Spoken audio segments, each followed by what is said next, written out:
We are now recording this meeting, and today we're going to be talking about first language acquisition and second language acquisition.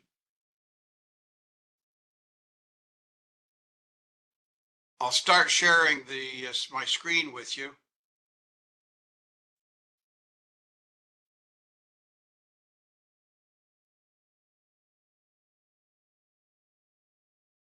Yes, I can see it. Okay, Thank you. very good. Now, as part of what we look at, I want to talk to you about a thing called the Ebbinghaus forgetting curve. In the 1800s, a German scientist by the name of Ebbinghaus, Dr. Ebbinghaus, he did a study on how long we retain information. And he determined that as soon as we hear something, the immediate recall we have is 100%. After 20 minutes, we only remember 58% of what we heard 20 minutes ago. After 1 hour, it drops to 44%. After 9 hours, it's down to 35%. After a day, it's 33%. After 2 days, it's 27%. And after 6 days, we only recall 25% of what we had originally heard up at the beginning. So this is called the Ebbinghaus forgetting curve. Immediate recall as soon as we hear something, and then it declines over time. There's Ebbinghaus. So I always like to show this graph, this curve, the Ebbinghaus forgetting curve, so that we have an understanding of how many times we need to hear something in order to remember it. And that's partly why I repeat some of the information on these webinars. I repeat it to help it solidify in your mind for you. So we have looked at this PowerPoint already, and I'm going to expand it for you to see better, but we're going to look at it again. In first language acquisition, our natural language, and Olga, in your case, because you have two natural languages, Ukrainian and Russian, you went through this process twice, once for each language, and you passed through the stages of that language acquisition and language development. We must complete each stage before moving to the next stage, or we will not acquire our language acquisition process. One of the first things that we all do is called reduplication. When we go through reduplication, we're using dada or mama type of utterance, making those childish little sounds that we do. Then we go to telegraphic speech, which is the economic use of words, isolated nouns or adjectives. Olga, I have a question for you. Have you ever sent anybody a telegram? As a kid, I remember going to the post office with my mom, I guess, and sending a telegram to my grandma. So I'm familiar of what an actual, real hot paper copy telegram is. And I remember as a kid receiving some telegrams. Not me, but my parents did receive them. But that was a really long time ago. So I know what you mean. Yeah, when you don't use unnecessary words, they're just the key words, the notional words. That's correct. We just used on a telegram on the piece of paper, we just use the really necessary words to get a message across.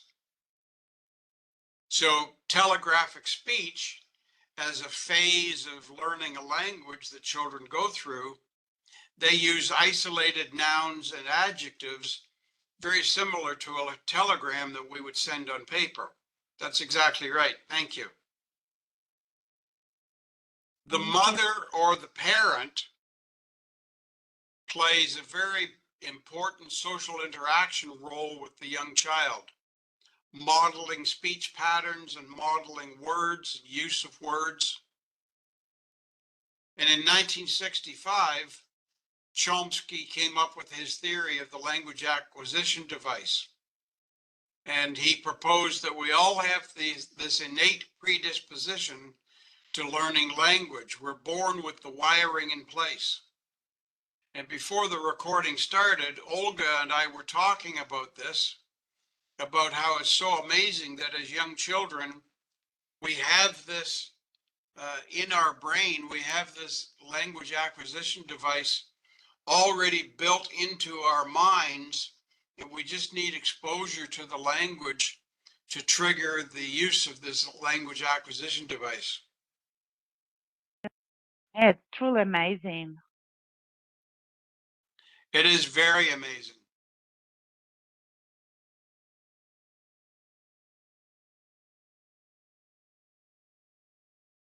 So that's the end of that PowerPoint presentation. Just a quick recap of first language acquisition.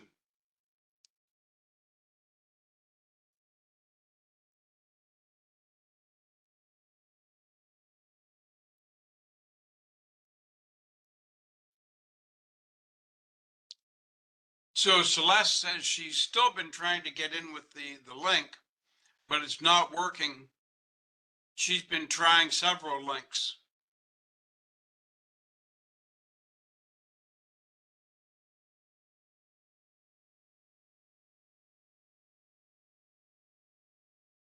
Oh, that's strange because I had a problem at 10:30 a.m., but the time was wrong. When that was when I tried different links, and none of them worked. But at 12 p.m., I didn't actually have any problem. I just used the most recent one, and it worked. I didn't even get that message that you are in the waiting room or something like that, or the message that you let me in. I just joined with my uh, or well, my PC audio, I guess. That was the only message I got. But I didn't Yes. really have that waiting room message that you sometimes do get on Zoom, for example. Yes. No, I understand. But I've never seen you in the waiting room, Olga. You've always been able to join directly. So I'm not sure why, but that's okay. We're going to go to, Hopefully next time it will be fine on Wednesday, I mean. I don't know. We'll have to wait and see. Oh, yeah. We're going to have a look now at second language acquisition. And I'll just make this bigger for you. I love this picture. So clever. Clever choice of the picture. Yes, I chose the picture. Oh, great. I like it. I like the message. Liked it too. So classical conditioning is learning that is understood as an observable change in performance on the part of an individual. So think about that for a moment.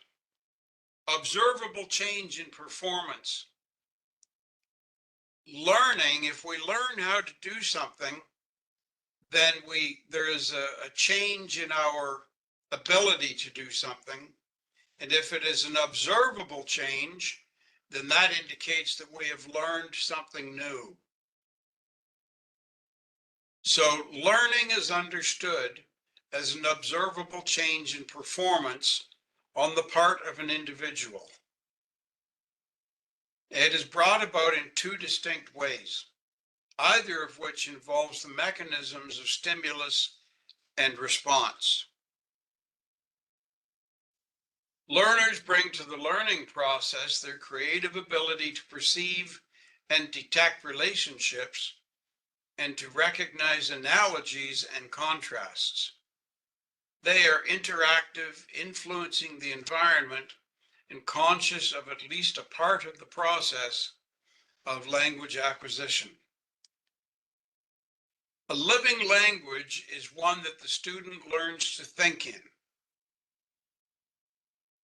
So Olga, as you and I were talking earlier, you have three living languages that you think in. So you think in Russian and Ukrainian, which are your native languages, but you also think in English, which you have learned to speak very well, and you think in the English language. Therefore, it Oh, is yeah, I do. also a living language for you. Thank you. That's interesting because I was wondering if English might be considered my living language as well. So it's great that it can be because I really do think in English quite often, especially recently.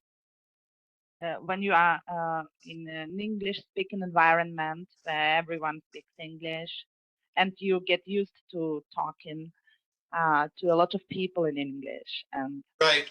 you start thinking in it. Yeah, that's very good. And in a living language, the words of that language allow us to represent nonverbal concepts and to deal abstractly with experiences. There are two types of motivation that we've talked about before. Intrinsic is the internal desire to learn for personal growth or self-improvement. Extrinsic is an external requirement. Perhaps the employer requires the second language to be learned for business purposes, for ordering supplies or for dealing with customers or something of that nature.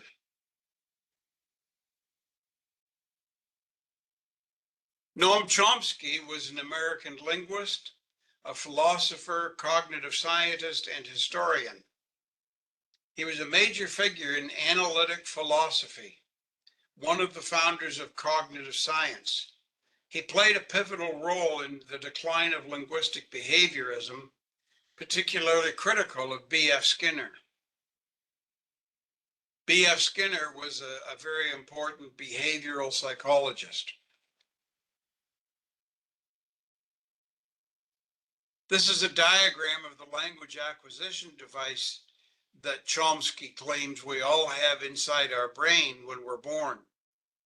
There's linguistic input that feeds into this brain module where the linguistic processing skills and existing knowledge are applied to it, and that generates a theory of language, the phonology, morphology, semantics, and syntax. And this is a cyclical process that cycles around and goes back through, and then it eventually comes out and determines the child's grammatical competence. It also determines the child's comprehension of other speech and speech production.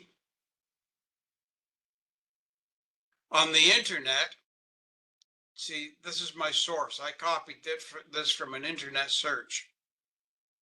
And on the internet, there are a number of different diagrams of the language acquisition device of that model. According to Chomsky, the mechanism of language acquisition formulates from innate processes. The input or primary linguistic data, adult speech that we hear, goes into the general language learning principles, and grammatical knowledge or rules are applied, and the output is the child's speech that comes out after the child has processed this in their brain. It really is a fascinating process.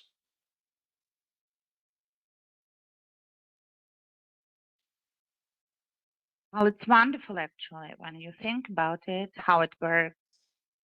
That's right, it is wonderful. And even as adults, we all still process the same way.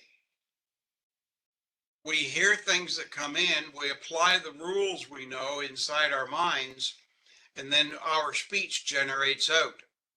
So we're still applying the same the same model, even though we're a lot older, even though we're not necessarily acquiring the language, we are still applying this process to the language. And then there's Stephen Krashen. He says second language acquisition develops exclusively through comprehensible input. That is, second language students acquire language competence by exposure to language that is both understandable and meaningful to them. By concentrating on meaning, they subconsciously acquire form. How do you apply Krashen's theory in the classroom? Use Krashen's ideas about comprehensible input. Between classes, ask your students to watch something, listen to something, or read something that they can relate to and comprehend. Krashen's ideas, when combined with others that provide form and structure, will enable learning. In 1994, Douglas Brown published his English language teaching in the post-method era toward better diagnosis, treatment, and assessment. Douglas Brown said, "We do not need a new method. We needed instead to get on with the business of unifying our approach to language teaching and of designing effective tasks and techniques informed by that approach." So Douglas Brown was referring to the grammar translation method, the direct method, the Berlitz method, the notional functional syllabus, the audiolingual method, all these other methods that had been coming along through the centuries.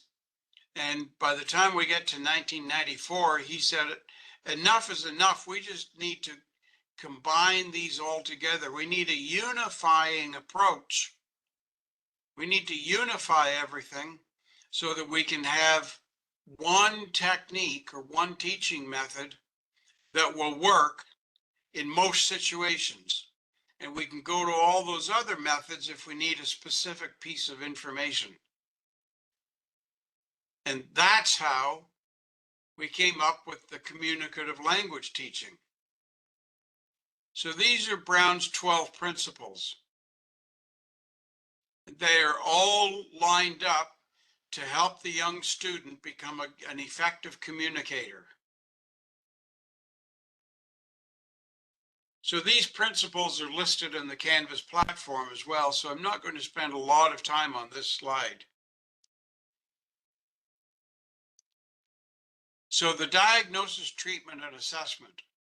A principled approach to language teaching encourages the language teacher to engage in a carefully crafted process of diagnosis, treatment, and assessment.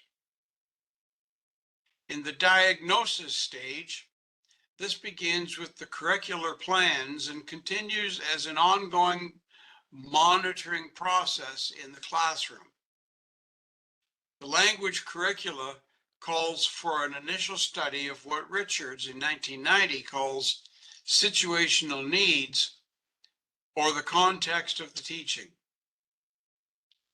Situational needs include the country of the institution, the socioeconomic and educational background of the students, the specific purposes the students have in learning a language, and the institutional constraints that are imposed on a curriculum. The treatment, think of a course as courses of study, or better, sets of learning experiences designed to target learner needs exposed by diagnostic assessments. There were 38 language teaching techniques categorized by Crooks and Chaudron in 1991. Now, I didn't list all 38 of them. I just broke them down into 3 categories. The controlled, these are drills, dialogues, reading aloud, display questions and answers, etc.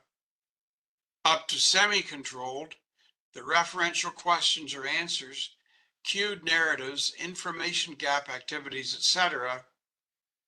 Up to the free form items such as role plays, problem solving, interviews, discussions, etc. Consider as well an abundance of whole class, group work, and pair work activities at our disposal.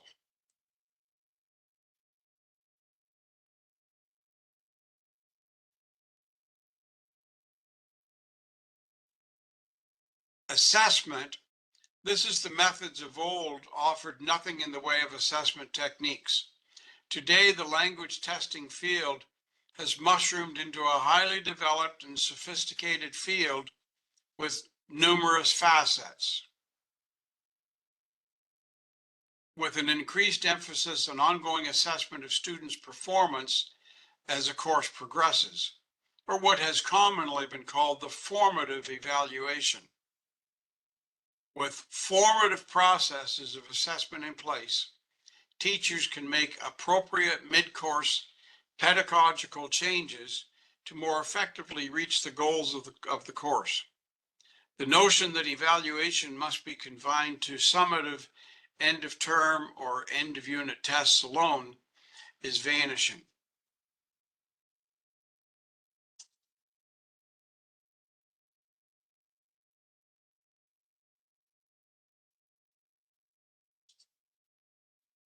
However, it is important to note that summative evaluation is also an important component of a language program.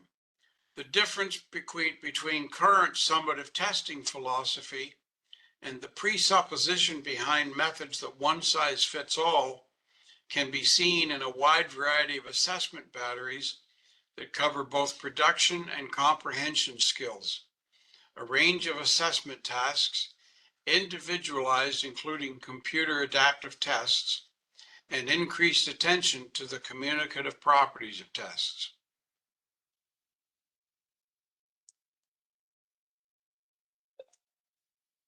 Oh, thank you, Daniel. That was really exciting. I'm sorry that you had to wait for some time to be able to start your lecture, because it's exciting. I wish we had more time for the discussion, but unfortunately, I have some other commitments I need to attend to. But thank you for staying me longer than, 10 minutes longer than actually you were supposed to, because our webinar was supposed to be over like 10 minutes ago. Thank you. It was really exciting. And I appreciate this opportunity to have an individual class with you. You have a very fascinating personality and you are so knowledgeable. And thank you for picking the most important parts, because I already covered that material on Canvas, but it was very beneficial for me to be able to listen to a presentation, having all the important parts, because there's a lot of material and I had access to like the most important. Thank you, Olga. And I'm glad you points. were here with me today. This was great. And yes, you did get an individual class. So hopefully there will be others with us joining you on Wednesday. I believe Anna Patricia will be doing the Wednesday class, but I'll see you again next Monday, and hopefully our links all work next week. Oh, yeah, hopefully. Have a wonderful week. Looking forward to seeing you on Monday. Thank you. Thank you. Yes. So Bye-bye. I'm going to end the recording now. Uh-huh.